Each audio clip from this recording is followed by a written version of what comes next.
বলো। আজ বৃহস্পতিবার, আজ আমার ছুটির দিন।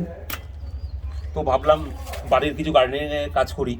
তো আজকে আমি যেটা করব, এই 8 ইঞ্চি যে টবে যে এই কাগজ ফুল গাছগুলো আছে কালারফুল, তো 8 ইঞ্চি থেকে আমি 10 ইঞ্চিতে শিফটিং করব। তো কিভাবে করব সেই প্রসেসগুলো আমি জানাবো আজকে, এবং খুবই সহজ।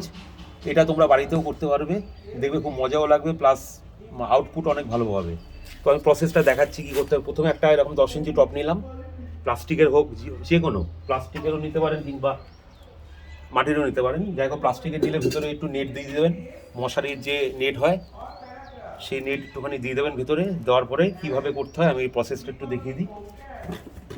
এবার এর মধ্যে মাটি ফিল করতে হবে, 50% ফিল করতে হবে মাটিটা, 50% ফিল, কারণ এটার একটা হাইট আছে, এই হাইট অনুযায়ী আমাকে এখানে ফিল করতে হবে মাটিটা। তবে একটু গুটিয়ে নিলাম ভালো করে।